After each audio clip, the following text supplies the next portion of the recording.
Welcome to another Photoshop tutorial from tutorvid.com. This tutorial is going to show you how to remove a background from an image and end up with something like this when you're starting out with something like that. So it's best to start out with a simple as background as possible. You can do it with a busier background, but you'll just end up doing more picky work. So first thing you need to do is add a background to your photo. So I'm going to go and grab a photo. These photos are available on realstockphotos.com and you can get them for $5 or you can get them on tutorvid.com. Alright, so first you find your background and you can just drag and drop it into Photoshop. If it's not large enough, you can just grab the corners here and resize it. I'm holding down the Shift and Alt button so it resizes all corners at the same time. And then you'll have to press this check mark here and that'll save it. Now you can see you've got your two layers here, your background image and your original layer. Now we want this guy on top, so we want to unlock this layer. Right now it's locked, so we can't really move it or anything.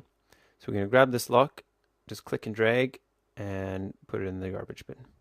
So now this is a regular layer and we can drag and drop it on top of our background. Alright, so isolating this guy from the background. The first step, I'm going to grab the magic wand with the W button. And then since this background is such a nice even color, I'm just going to quickly and roughly click and drag and that'll select most of the green. It doesn't matter if it selects a little bit wrong. This is just a really rough estimate. I'm going to zoom in here. It took a little bit too much. I'll fix that just to make my life in the next step a little easier. I'm using the Alt button, which gives me a minus, which will take away from my selection. Alright, so that's close enough. You can see around the hair that the selection needs to be edited, and around the arms we're getting pretty close. The other problem I have right now is that the grass is selected and not my guy, and I need to select my guy, so I'm going to inverse my selection, and I do that by pressing Ctrl-Shift-I, or you can right click on the selection and select inverse right here. Alright, so now to further modify my selection, I'm going to right select and click Refine Edge. Or it's also available up here in Select and Refine Edge, or press Alt Control R. Now we have this Refine Edge box, and I'll go through these various options and try to tell you what they do. The view, that's just how we want to view our image here, our selection. You can play and look around at these different settings. For this one I'm going to put on white to start with, so you can sort of see how it's doing along the edge. The first one here, Smart Radius, that tries to let Photoshop decide how far outside and inside your selection Photoshop should look for the edge. I'm just going to leave that off for now. Smooth, if we zoom in here, you can see right now the selection is sort of jagged.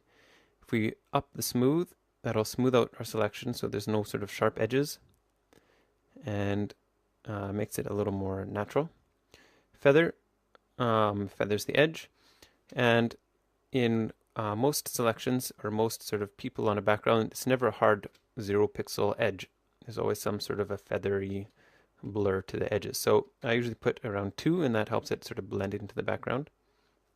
Contrast is how sort of hard the edge is going to be, and I'll leave that at 0 for now. And Shift Edge, right now our selection is right along here. You can see there's a little bit of green along most of the edge. So by shifting the edge, I can reduce that a little bit. I can put in, for example, -2, and that just moves the selection in by 2 pixels everywhere. And that also sort of helps isolate our subject a little bit and get rid of our green background. And the last one, Output, Decontaminate Colors. If we're shooting on a chroma screen, for example, or this one on green grass or any other color, this Decontaminate Colors will remove the sort of green halo that goes around everything. And you can determine how much or little that happens. And the output will, where you want the selection to be output to. I'll get to that in a second. And so let's look at the edge of our outline here. Right now you can see here this should be selected and isn't. So now I have this brush, which is selected over here. And you can paint here, and that tells Photoshop, take another look at this area. It needs to be fixed, and there it managed to fix it. Right now Photoshop thinks the edge is here, and it's right, it is there. And that's not perfect on the edge there, but we'll leave it for now. And along the hair, that's where we're going to need most of the work. It's not selecting here, and there's lots of hair outside here that needs to be selected. So I'm going to change the view first, so I can see where to modify the edge. And I'm going to show everything with reveal layer. And now I'm going to paint, and I'm going to add to the edge, or the area that Photoshop looks at when determining the edge. And so it can study all this, and it'll add that to the selection. You can't really see what's going on now. Perhaps I'll turn on the marching ant so you can see how it's sort of adding it.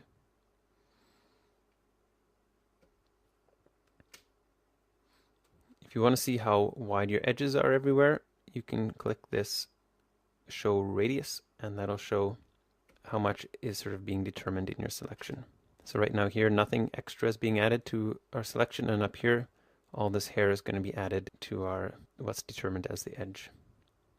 So I'm going to paint all this around the hair and add that to the selection.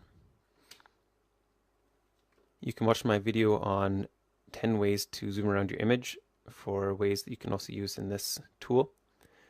Amongst other things, spacebar to slide the image around, Control plus, Control minus to zoom in and out, or else you can use this magnifying glass and hand tool, but it's quicker just to use the shortcuts. Alright, so I'm just doing sort of a rough selection around the edge and painting the areas I want added to the selection. Okay, so then now that I've done that, we can see how it's doing a little better if we put it on white. And now you can see it's doing quite a bit better job. It's getting all the little curls here. And here there's a little bit of green that we need taken out. So I'll add that to the selection.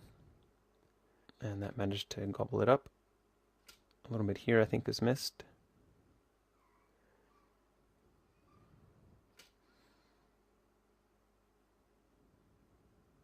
Alright, so I'm going to view the full image and see how we're doing. We've got a little corner here that has a little green on it. So add that to the evaluated area. Photoshop managed to get it. Alright, so I think we're looking pretty good.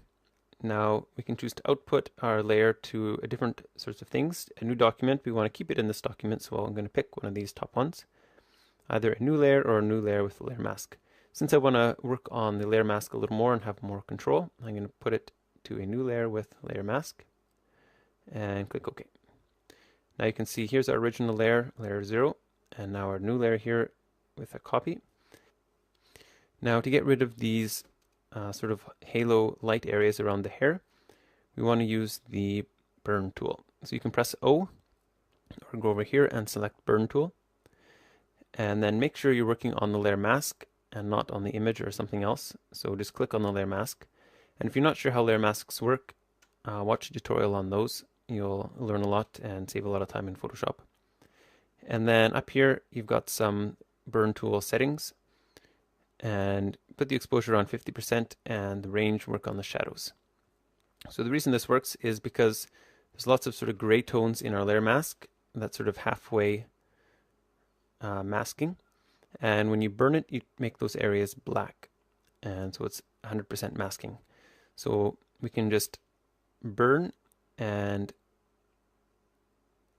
sort of make those areas more contrasty.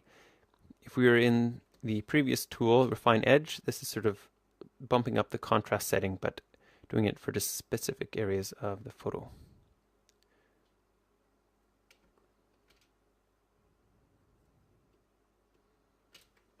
Alright, so I think that's pretty good for a start. And one other thing you can do, this background is really sharp because it was a landscape image to start with. So I'm going to blur the background a little bit just to make it look a little bit more like a portrait. So I'm going to click on my background and then go to Filter, Blur, and then I'll just add a Gaussian blur. And I'm going to put it up at, say 15 pixels. And there you have it, a guy isolated. And that's all there is to it. Check out more tutorials on tutorvid.com.